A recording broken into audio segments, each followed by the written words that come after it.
तर हां सांगा.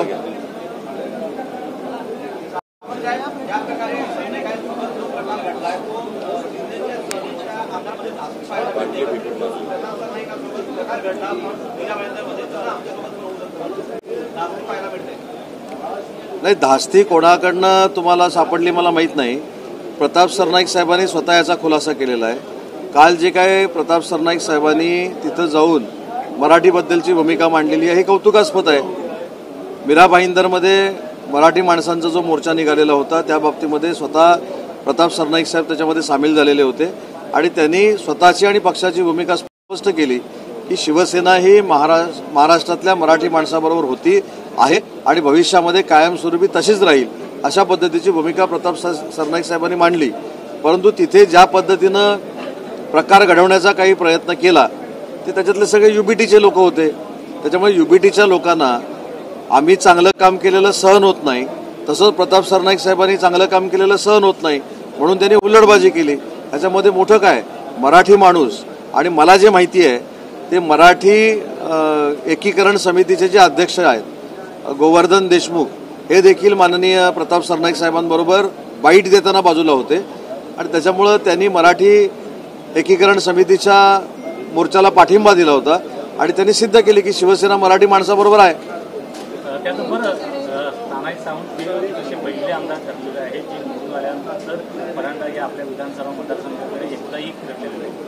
काय माहिती आहे आपल्याच पक्षाचे? नाही, निवडून आल्यानंतर प्रत्येक लोकप्रतिनिधीचा हा स्वायत्त अधिकार आहे की किती वेळा मतदारसंघामध्ये जायचं आणि किती वेळा मतदारसंघामध्ये जायचं नाही.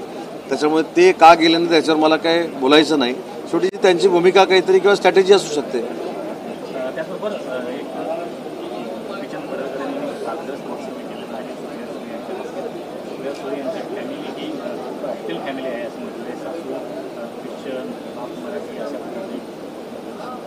नाही, मला या बाबतीत असं वाटतं की राजकारणामध्ये वैयक्तिक पातळीवर कुणीच येऊ नये. आमच्या पक्षातल्या लोकांनी देखील येऊ नये, कारण शिंदेसाहेबांची शिकवण आहे. एकनाथ शिंदेसाहेब कधीही स्वतःचं भाषण करत असताना, स्वतःची पत्रकार परिषद घेत असताना वैयक्तिक कोणावर टीका करत नाहीत, वैयक्तिक कोणाची बदनामी करत नाहीत. जसं आमच्या पक्षाला बंधन आहे तसं बाकीच्यांनी देखील हे बंधन घालून घेतलं पाहिजे की राजकारणामध्ये धोरणात्मक टीका मी समजू शकतो. काही लोक युबीटीची आमच्यावर वैयक्तिक टीका करतात, त्यांचा मी विषय सोडून दिलेला आहे. परंतु राजकारणामधली टीका ही धोरणात्मक असली पाहिजे, तत्वाशी टीका असली पाहिजे, वैयक्तिक कोणावर असू नये असं माझं स्पष्ट मत आहे. आणि म्हणून गोपीचंद पडळकरनी जी काल टीका केलेली आहे त्याच्याशी आम्ही कोणीही सहमत नाही.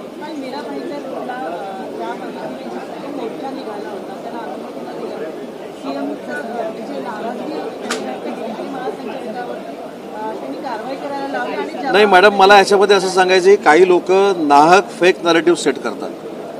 काही लोकांनी असं सांगितलं की व्यापाऱ्यांच्या मेळाव्याला परमिशन दिलेली होती, व्यापाऱ्यांना परवानगी दिली, अमराठी लोकांना परवानगी दिली. म्हणजे किती लोक खोटं बोलू शकतात त्याचं हे मूर्तिमंत उदाहरण आहे.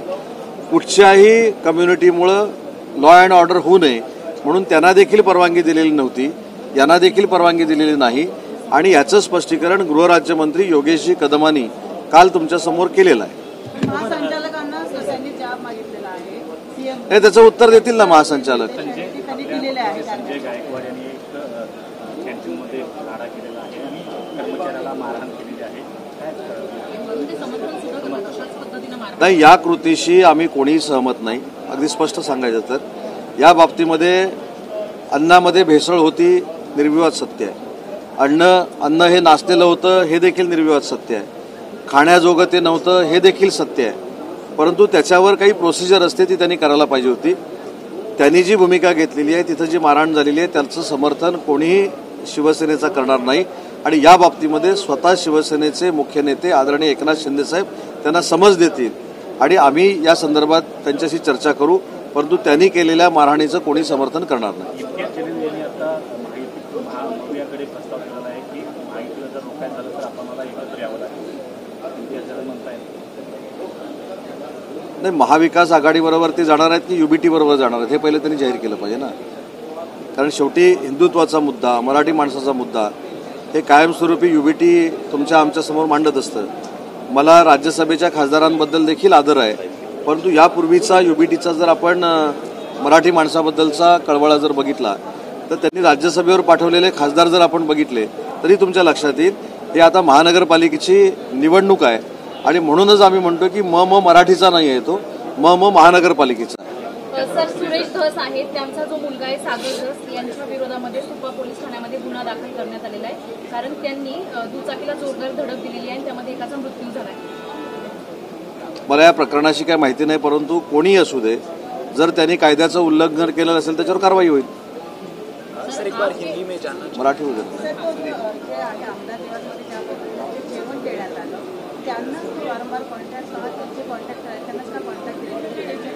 नाही, याबाबत नक्की चौकशी करू. याबाबत विधानसभेच्या अध्यक्षांना विनंती करू, याबाबत विधान परिषदेच्या सभापतींना विनंती करू. या सगळ्या गोष्टी अगदी तंतोतंत बरोबर आहेत. निकृष्ट अन्न देणं हे जसं आमदारांच्या प्रकृतीला घातक आहे तसं त्या आमदार निवासमध्ये अनेक कार्यकर्ते जेवत असतात, अनेक कर्मचारी जेवत असतात, महिला भगिनी त्या ठिकाणी जेवत असतात, युवक जेवत असतात.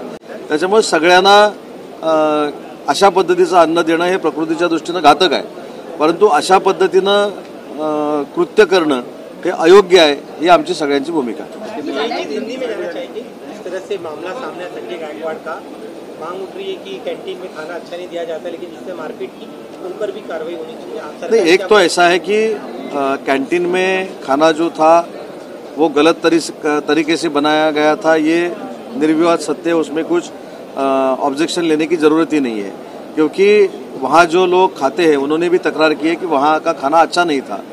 लेकिन मारपीट करना ये भी उचित नहीं है. शिवसेना एकनाथ शिंदे साहब जो हमारे मुख्य नेता है वो उनसे बात करेंगे और उनसे भी सवाल पूछा जाएगा कि ये क्यों किया गया है. स्वास्थ्य से खिलवाड़ किया जा रहा है, जिस तरह का खाना दिया जा रहा है, कई लोगों सामने बातचीत सभी ये करेगी सालों से समस्या, लेकिन कभी उन्हें हटाया नहीं गया. नहीं, एक तो ऐसा है कि जो कॉन्ट्रैक्टर है जिसने ये खाना बनाया है उसके ऊपर भी कार्रवाई होनी चाहिए, इसमें किसी का भी दुमत नहीं है.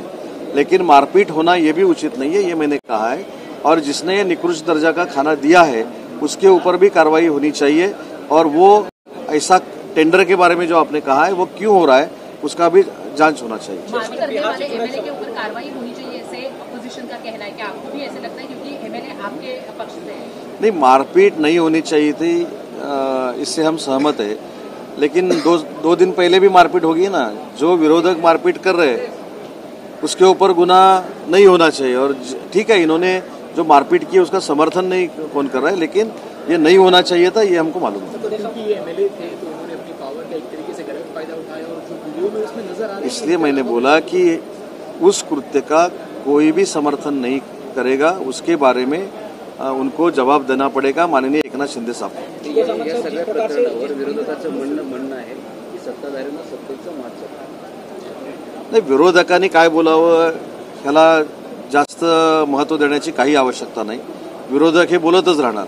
मी अनेक वेळा सांगितलं, जर विरोधकांनी आमचं कौतुक केलं तर ते आमच्यासोबत भविष्यामध्ये येणारं तसं चित्र तयार होईल, येणारच आहेत. पण त्यांनी जर आमचं कौतुक केलं, पायऱ्यांवर ते जर बसले नाहीत, असं चित्र होईल बाबा एकनाथ शिंदे साहेबांच्या सगळे संपर्कात आहेत का, देवेंद्रजींच्या सगळे संपर्कात आहेत का. म्हणून आपल्या नेत्यांना दाखवण्यासाठी आम्ही शिंदे साहेबांवर किती बोलतो, आम्ही देवेंद्रजींवर किती बोलतो, आम्ही अजितदादांवर किती बोलतो, हे काही लोकांना दाखवायला लागतं हल्ली. परंतु कदाचित हीच लोक अनेकांच्या संपर्कामध्ये असू शकतात. सर, बिहार में इस बार राहुल गांधी है, वहाँ के बंद का ऐलान किया गया. राहुल गांधी ने एक बार साफ साफ इलेक्शन कमीशन का आरोप लगाया कि कहीं ना कहीं महाराष्ट्र में जिस तरह प्रकार से गड़बड़ी करके सरकार वहाँ बनाएगी,